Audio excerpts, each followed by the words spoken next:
What's up, guys? I'm bringing you a quick little raid guide for Root of Nightmares. This has been a long time coming, but we're just going to jump straight into it. You're just going to run a lot. Like pretty much every raid in this game, there's going to be a lot of running in between encounters and whatnot, but just starting out, you're going to run and kind of hug this wall to the left here. I'm also going to be showing you guys how to get a guaranteed red border weapon at the end of this raid. You have to do a couple puzzles, but it's very, very easy. And we're coming up on one now. Make sure you do not jump down to the right. You're going to want to stay up here so these orbs don't despawn. Because right up here, you're going to see some orbs. There's going to be 3 of them, and you're going to keep track of them from left to right. So here you can see that I got dark, dark, light. That's my combination, so take note of that however you want on your phone, or in this case you'll see Pineapple. He's going to type it in the chat for me. He's just going to put DDL. You'll see that right there. So easy way to keep track of it.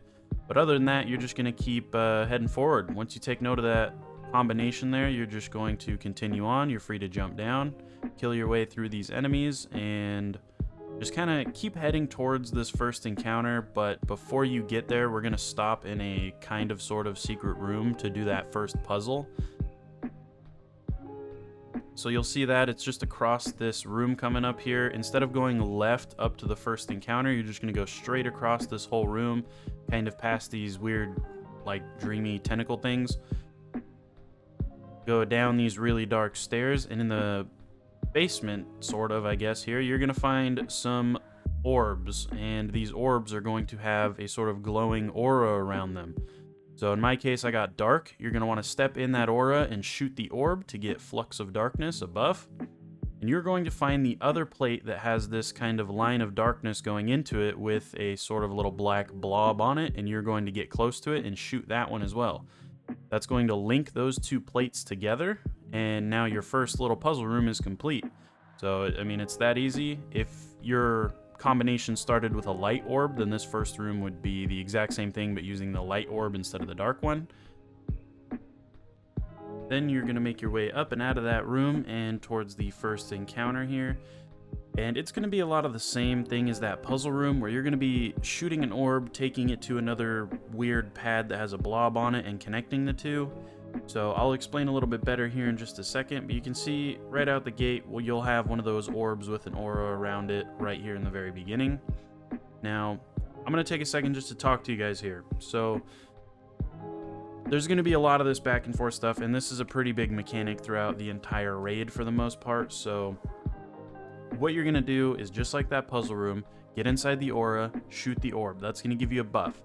Technically, everybody in your team can have this buff, but only one little black blob thing on another plate can be activated at a time. If they go and try to just shoot another orb or whatever while they have the buff, that includes this buff orb. If you already have the buff and you come back into that aura to shoot it again, it's going to shut everything down, waste a bunch of time, and the odds are you're probably going to end up wiping because you will be on a timer for this area. In this first area, you're going to connect a total of 4 plates, not counting the starting plate, and then you're going to go to, a little second area, and you're going to do 5 plates, then 6 plates, then 7. Once you're done with the area that you have to connect 7 plates, that's going to be it for the encounter, and you'll be on to the second one. So just hit that buff, look at both of those plates, see which one it's going to spawn at. That's when you're going to go connect to. After that, you're going to run back to the plate to grab the buff again to go do the other one. It's usually after that cycle, so after you activate those 2 plates, the buff location is going to change to one of those other 2 plates you just activated. And that last one will be kind of on a flower petal looking thing almost. Now in the meantime, while you and maybe one other person are doing this, there's also going to be a couple other things that the rest of your team needs to worry about. There's going to be a ton of ads, and that includes some barriers and some scions that are going to be in invulnerability shields. You need to get in those little bubbles, punch them, shoot them, whatever. As long as you're inside those bubbles to kill them, there's going to be 2 per little section of this first encounter.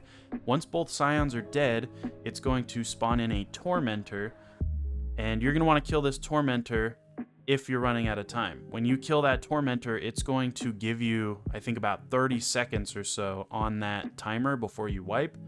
So if you're running behind, you need to kill him. Generally, this first little section where you only have to do 4 plates, we never run out of time. We always have at least 5 to 10 seconds to spare. So what we do is we kill the first couple sets of scions. I'll show you where that first scion is here in just a second as well. But we usually kill the scions, get the guy spawned in. The rest of my team will work on getting him kind of lower in health, down to that last bar or so of health. And that way, when we start up the next area, once that timer starts again in the second area, immediately kill him. That's going to bump your timer up, and then they can go kill the other scions and get another one going and just kind of do the same thing to the end of the encounter, so you always have a little extra time. These scions, they're always going to spawn kind of out in the open. I'm not going to be able to show every location for them here in this video, but they're really not hard to spot, and there's only a couple different spots that they can spawn per little section. Just get in there, kill him, spawn the Nezarec, get his health low to get ready for the next area, and when whoever's running orbs says, okay, go ahead and kill him, or if you're just watching for a timer, you'll know when you can kill him. That'll bump your timer up and give you some extra time. So you can see here, I just start the encounter, I run towards that plate, you'll see one of the scions actually spawns in right there. And then we get to the plate, I absolutely whiff a melee, but I connect him. Then I'm going to run back, get the buff again, and go to that second plate that I mentioned. And now that that one's done, run back again, grab the buff another time. We're going to run it further down the middle here. As you can see, it just slowly is getting further and further. That right there is going to be your last plate, kind of on the weird flower thing. And I actually called out there for Pineapple to finish it, so the buff had moved to that first plate that I activated, and he ran over, grabbed it, and is now running to that final plate to finish it out. Once you're done with that, you're just going to move right down the right side here. All of the starting plates are going to be down this right side. You're going to move down this right side to the plate that's right here that I'm standing next to. After a certain amount of time has passed, the orb will pop up right here. And once this orb pops up, of course, you're good to go. First one's going to be right here for me. Almost get killed by Nezarec because my teammates didn't have him quite low enough to finish him off quickly. But if you watch that sweeping terror timer on the left there, when he does die, that jumps up from like 18 seconds all the way up to over 50. So definitely gave me some extra time there.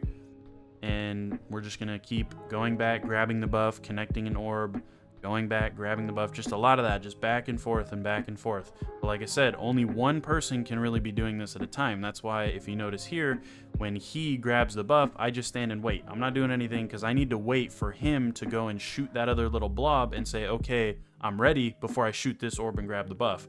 Because if I try to grab that buff while he already has it and is going to try to shoot an orb, it's going to shut everything down and probably cause us to wipe. But after you finish out that section, just keep moving down this right side here, and this is going to be your starting plate. So then moving up the right side even further, this is going to be your fourth and final starting plate. 7 plates in total. Once you get that one that's on the flower towards the end, you're going to get your chest right here, right near that starting plate for that last area. And then you guys are going to just continue on into the raid. I'm not going to show the entire running portion in between encounters because this video is already going to be long enough, and it's a very linear path as well, so it's not very hard to find your way. It's very hard to not find your way, honestly. It's very hard to stray off and get lost because it's very linear. There's only really one way to go. But I will say that there's going to be these golden health bar dudes with whatever the fuck this name is. I'm gonna put it on screen. You have to make sure you kill all of those dudes. There's going to be 4 of them in total, I think. If not, I'll correct myself on screen as well. But 4 in total. And other than that, I will just come back when we are to the first secret chest location. So after you kill this guy, those scions that are sniping at me from up there, that's actually where you're going to want to go. You're going to want to jump up to where those scions are at. You can see Pineapple absolutely murder himself there. But jump up there, go back into this doorway, follow the hallway down, and you will see a Nezarec / Tormentor spawn in. You're going to want to kill him, and after he is dead at the top of the stairs here, you're going to get your first chest. Of course, if you've never done the raid before, you're only going to get items that you've ever gotten, so you're going to get whatever item you just got from that first encounter's chest.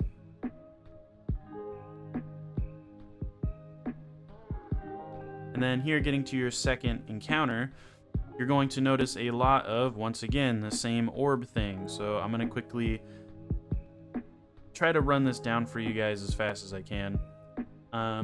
It's the same thing, except now you're going to have two separate sides. You're going to have a dark side and a light side, which means you're going to need one person on each side. So in this case, it is myself and Pineapple still running those orbs. He's doing the dark side, I'm doing the light side. A couple things to note here. Your first connection will always be across this gap. So you're going to have to hit your buff, jump across this gap to find your other plate to connect to, and then jump all the way back across to get your buff again. But then your second one will be on the same side. It goes back and forth. So the first one will be across the gap, the second one will be on your side, the third one will be across the gap, the fourth one will be on your side. It just keeps going back and forth, so every other one of your plates is going to be on the other side of this giant chasm, cavern, endless pit of death. And a couple other things to keep in mind. There's going to be enemies spawning in that have either light shields or dark shields. If you're on the light side, they're going to have light shields. The dark side, they're going to be dark shields. Not all enemies are going to have this, but the ones that do can only be damaged if you have the corresponding buff.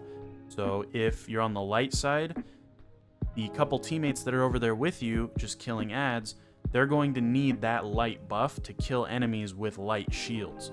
So they're going to want to be standing in that aura before you shoot it to get your buff. As long as they don't touch any orbs, shoot any orbs or anything, it'll be fine. They just need that buff to be able to kill those enemies.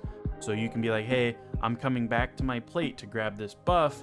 Wait till everybody's around the plate. You do have a little bit of extra time to play with here as long as you're being sort of swift about it. You can hit the buff to go for your next plate. They will get the buff to be able to damage the enemies with those shields. And that goes for both sides. I'm just using my side in the video as an example here. The other thing to note here is that you are going to have barriers spawn at the end of the area here. So when you are on your second to last plate, which is going to be on your side of the room, so if I'm on light side, my second to last plate is going to be on the light side. There's a door down there by that second to last plate where a barrier Colossus is going to spawn. He can be a real pain in the ass, so just make sure you're watching for him. I'll have an arrow up on him to show you guys where he spawns for me. Try to take him out as quick as you can because he will shoot slowing rockets at you that can really fuck you over. So try to get rid of him. And your last plate will always be on the other side. So of course, since your second to last is on your side and it always fucking zigzags, your second to last plate will be on a flower on the other side of the chasm. That goes for both the dark and the light sides. And you're just going to do that exact same thing 3 different times, going up in levels. On that last one that you complete, the aura is going to be around one of those last plates.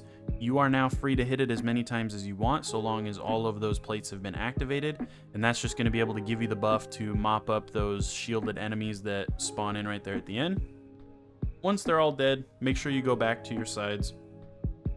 And there will be a jump pad on the very end that you can now activate to go up to the second level.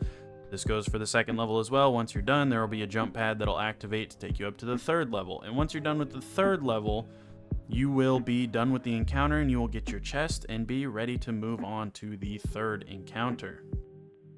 But before you do, you're going to have to do a sort of mini encounter and a little puzzle first. So the little puzzle is just going to be up through this doorway here, and it's going to be a lot of what you've already been doing, of course, just connecting light and dark orbs. So right here at the beginning, there's going to be a couple of plates with a light and a dark orb buff. Just kind of run around the room, find where those other plates are at, and connect everything. Your final connections are going to be right in the middle of the room.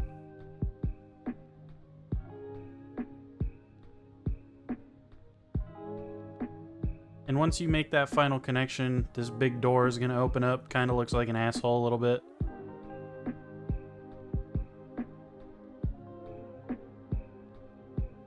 Then you're just going to follow this long tube tunnel thing. And eventually you're going to find an opening. Now here is where your sort of mini encounter mechanic is going to come in. You're going to shoot a light orb plate and then take it to a dark orb plate and shoot that to give yourself a buff called Darkness Refuge. It'll last about 14 seconds, but what that's going to do is prevent you from dying to this big wave of darkness that just randomly comes through the area. So once again, as you can see here, I'm going to shoot a light orb, then I'm going to run around and I'm going to shoot a dark orb, and that's going to give me that darkness refuge. I am just going to kind of fast forward through this part so you guys can kind of see the path, because we do have another code to put in up here for your guaranteed red border at the end of the raid. So there's the room right there. Of course, mine is dark, so I'm going to put in dark. And then you have another door you can run out of over here to continue on your path through this area.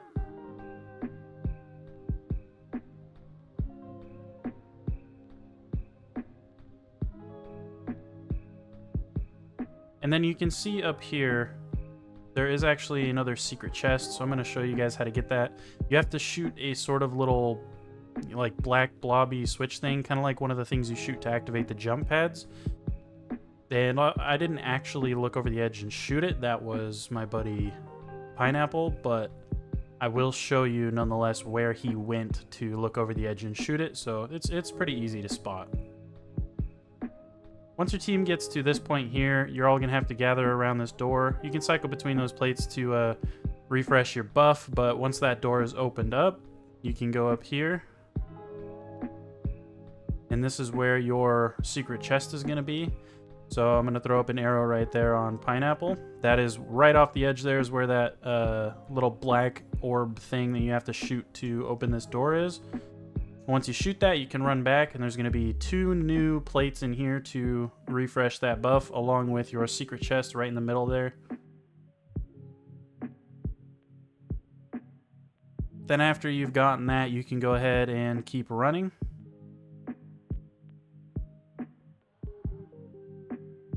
And that is all of the secret chests for this raid as well. All that's left now is one more like code input type room deal. There's 3 of those in total, and after you do all 3, you will get your guaranteed red border at the end.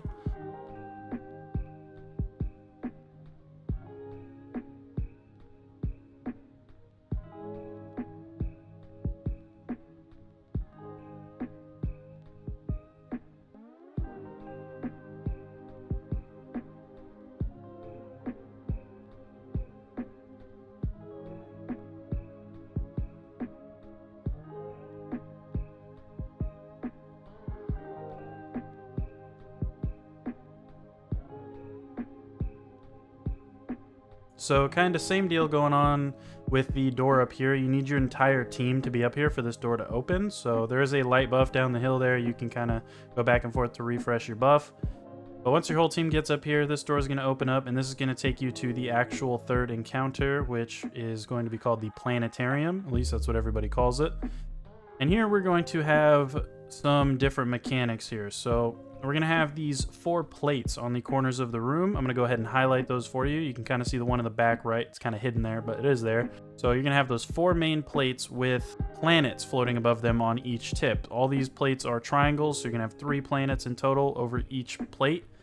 And what you're going to do is pay attention to those planets. So to start the encounter, you're going to start killing enemies at the front of the room until you get a Centurion to spawn. Once he spawns in and you kill him, you're going to get a Lieutenant to spawn on your plate.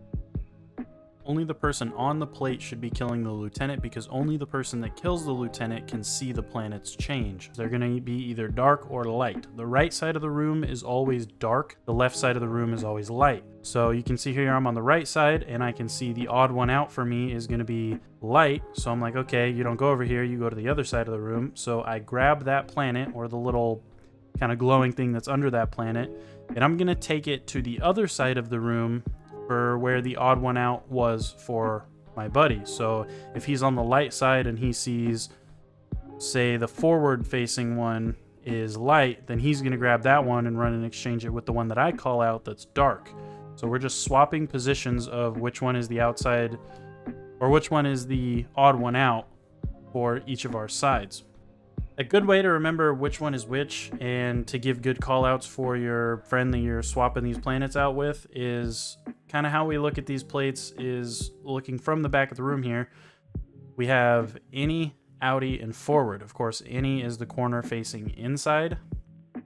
Outie is the corner facing furthest away towards the walls of the room, and forward is, of course, the point of the platform that is facing towards the forward position, the front of the room. So in this example here, you can see that my odd planet out was any. It's the corner facing closest to the inside of the room. So I grab any, and then of course Pineapple calls out any as well. He also had an any, so we go ahead and swap innies, as they say. Once that is done, there's going to be a floating black switch type thing in the middle of the room that you can look up and shoot. And if you shoot that, it'll kind of activate everything early, because you are on a sort of time frame to swap those planets around once you grab your first planet. And then you're going to jump up to the second set of platforms. And this is only if you're doing it as you see in the video. You can do it differently. A lot of people do it, 4 people working plates, so you have 1 person on each 4 plate. But we like to do it this way so we can have the rest of our team just mobbing and keeping all the ads and stuff in clear while trying to kill your Centurions and everything as fast as possible. So you can do it the way that we're doing it if you just do the first 2 plates and then jump up and do the second 2 plates. If you do this correctly, you will see a kind of beam of light come out of that pillar in the middle of your platform. And once you have completed all 4 platforms, so you've swapped planets on the bottom set and then you move up to the top set and you swap planets on that, or if your entire team did them all at the same time, regardless, once you get all the planets where they're supposed to be, so all the lights are on the light side and all the darks are on the dark side, you're going to run this cycle 1 more time where you kill Centurions and then kill Lieutenants. And when you look into the planets that are in the middle of the room, because you're going to see those planets, those 3 planets in the middle, there's going to be a single planet that is an odd one out. So 2 will be light and 1 will be dark, or 2 will be dark and 1 will be light. All of the buffs on both sides are either dark or light now. So if you get 2 dark, like I did here, you're going to run down and put a dark on one of the dark plates and then grab another one and put it on the other dark plate while the other person grabs a light and puts it over the light plate. Once all of that is complete, you can shoot that switch and prepare for damage phase. I would not recommend touching these plates as sometimes it can kill your damage phase early. Now you just kind of stand and wait until he drops down off that ledge, and you will see him glowing a color. So you can see here he glows orange, which means he is dark. So we're going to hop on this first darkness plate and start dealing damage. After only a few seconds, you're going to see him pull up this kind of screen in front of him and start typing shit. As soon as you see him do that, that means he's about to end damage phase for that plate and change color. So he always goes to whichever color he is not currently. So since he started as dark, he pulled up that little plate and changed himself to light. So you have to hurry and run over to the light plate to start dealing damage. And then he'll do it again to change back to dark. So then you'll run back to dark and start dealing damage again. And once he does it a 3rd time, that's going to be the end of damage phase. So you're going to want to get him in 3 of these damage phases, no less, because then he will enter enraged mode. And if you don't kill him in enraged mode, your team is going to wipe. So you have about 3 chances to do this entire cycle in order to kill this boss. So you can see on just the first cycle alone, we almost dealt half his health and damage. So it's really not too bad, as long as you guys have decent rolled rocket launchers, or really any kind of... A lot of machine guns will do pretty good against this guy. Of course, Divinity will do really good as well. But that's about it. That's all you're going to do is do that rotation over and over and over. Quick recap, you're going to run, jump on plates. I'm just going to do it in the way that we did it here in the video, only 2 of us running plates. So we run, each jump up onto one of these first plates, kill the Centurions, turn around, kill the Lieutenant that spawns on your platform, look up at your planets that are above your plate, your platform, find the odd one out, run to the little kind of light orb thing that's under the planets to where it'll say hold this button to do whatever the fuck. Grab the planet, call out which one it is. So if you have an any, call out, oh, my planet's an any. Then your buddy will call out, oh, my planet is a forward. You're each gonna grab those planets before you hop off of your own platforms, and then you're going to go to whichever one the other person called out. So I would take my any to his forward and vice versa. You do that on all 4 platforms, just switching straight across the room with each other. And once that is done, same thing, kill the Centurions and the Lieutenants 1 more time to find the odd one out in the middle, and then bring the either 2 lights or 2 darks and the 1 light or 1 dark into the middle. Just whichever is under those planets in the middle. The plates correspond to the planets above them, of course. So that's all you're going to do. Then you're going to enter damage phase. If he jumps off that ledge and he's glowing white, you're going to run to your light plate. If he jumps off the ledge and is glowing orange, you're going to go to your orange plate. And then, of course, if he drops down and he's orange, it's going to go orange, white, orange. If he drops down and he's white, he's going to go white, orange, white. So that's really about it. Once you get this boss down to that last little chunk of health, it's going to be his final stand, and you have to burn him in that final stand or your team is going to wipe. So if you get him down really close to that final stand and your whole team just isn't dealing, you know, a crazy amount of damage and you're running out of heavy ammo, nobody has their super, whatever, it might be better if you have the extra rotation, if you're only like 2 damage phase cycles in, to just go another rotation to try to get some heavy ammo and get your supers up and get whatever. Because like I said, once he's in that last chunk of his health that you can see on his health bar there, he will wipe your team if you do not absolutely milk that chunk of health within, I don't know, about 30-45 seconds. So just keep that in mind. But once you do get that boss dead, you're going to get your chest right near where he kind of spawns in the first place, and then a big old door is going to open up behind him, and that is where you can continue on towards your final boss fight with Nezarec himself. On your way, you're going to notice that you instantly have another one of these little puzzle rooms where you're going to have to connect more dark and light orbs. So it's the same thing as the first time you did this, the exact same thing going on. You're just going to connect them, and then your final connection will be in the middle of the room there. And then you're going to continue on a very similar linear path to the beginning of the raid. So I'm actually going to cut a large chunk of that out because, once again, kind of pointless to show it. It's just going to take up time in the video. So you guys can figure it out, I'm sure. Like I said, it's very linear. You know, you have a sense of adventure, goddammit, just fucking follow the path. I will, however, show you a couple of things. One of them being where your final kind of code puzzle room is to put that third color in to get your guaranteed red border. So I'm gonna skip there right now. But real quick, you also do just have to go through this door, just to, by the way. So your final little code input puzzle room thing of sorts is gonna be right over here. As you're running down this weird giant tentacle, colorful fucking whatever the fuck, it is going to be down on your right. So make sure you don't go past this, because the final boss encounter is right after this area. So you don't want to start that, or you might not be able to come back. So just drop down here, jump up through this doorway, and connect whatever your final color was.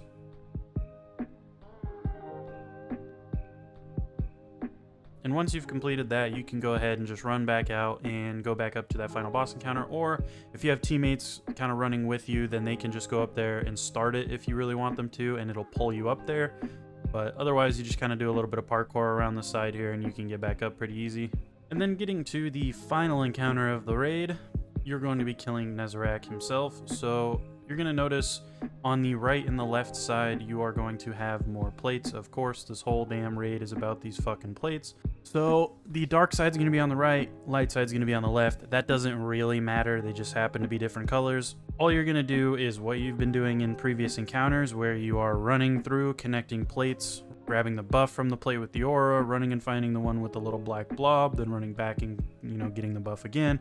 Doing that until you get all the way to the last plate, which is on one of those flower things, similar to every other encounter. The last one always seems to be on kind of a weird flower petal looking plate. Things that are going to be different are, of course, you're going to have the boss down here trying to fuck you up and whoop your ass the entire time. So this is what I recommend doing, and this is what we do in the video that you see here. We have one person running plates on one side, one person running plates on the other side. That's a must-have. You have to run plates. Then we have an additional person on each side to clear ads, because you're going to have ads / mobs, whatever you want to call them, spawning left, right, and middle. So we usually have one person on each side just killing mobs, and then one person in the middle is going to have to hold the boss aggro with a different mechanic, and the last person we usually have just trying to kill ads and stuff in the middle, or bounce around wherever they might be needed to help kill ads. But generally, that person kind of hangs out in the middle. So you have one person in each section clearing mobs, one person on each side doing plates, and then one person in the middle holding boss aggro. So what you're going to do to hold the boss aggro is you are going to witness the boss kind of do weird stuff. He's going to be up on the giant pedestal in the middle, kind of at the back of the arena, and his chest is going to start glowing. Now, you need to shoot his chest until you get his hatred on you. You're going to get a little debuff called like Hatred of Nezarec or Nezarec's Hatred. When you have that, that means that the boss is only going to be targeting you. If you do not have that, if nobody shoots him in the chest, he's going to start doing these weird magic effects that are going to launch your entire team up in the air, which is going to mess up the people trying to connect the plates, which is probably going to run you out of time, and then you're going to wipe. So you need somebody to shoot his chest. Now for this, I would recommend high damage, like single shot weapons, such as the Arbalist. I'm pretty sure the Arbalist generally does it in one clean shot. It can be kind of buggy though. There's been plenty of times where both myself or Pineapple have been running the position to hold boss aggro. We've shot him in the chest 1, 2, even 3 times, got damage numbers, got everything, and he still did not give you the hatred to pull aggro. So he can be a little finicky, but generally speaking, it does work like 85% of the time. So you're gonna notice his chest start glowing.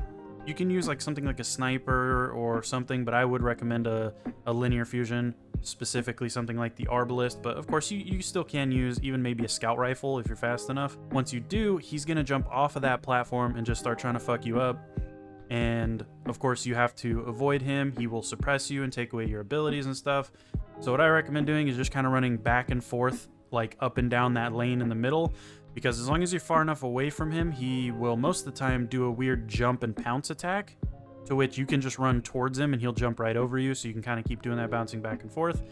Of course, for that, I would recommend running some sort of build that gives you good healing, like a melee build on a hunter is usually what I do when I play that position, because you can do like an arc melee build that gives you a lot of health back just for, meleeing stuff. Or of course, something like a warlock would be pretty good with healing wells and healing grenades and all of that good stuff. So it's really on you. And of course, you can kind of split your team up to handle this however you want, but this is just how we do it in the video, and this is how we find it to be the easiest for us. While that person is pulling aggro, the other thing they're going to be doing is shooting his shoulders. He's going to have these glowy shoulder plates that you have to shoot as well. So you're going to shoot him in the chest, he's going to jump down and start trying to fuck you up.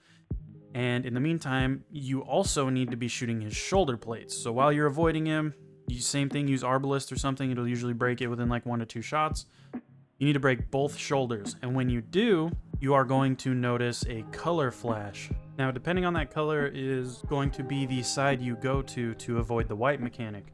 So after a certain amount of time, while you're doing these plates, he's going to do a wipe mechanic that'll kill your whole team.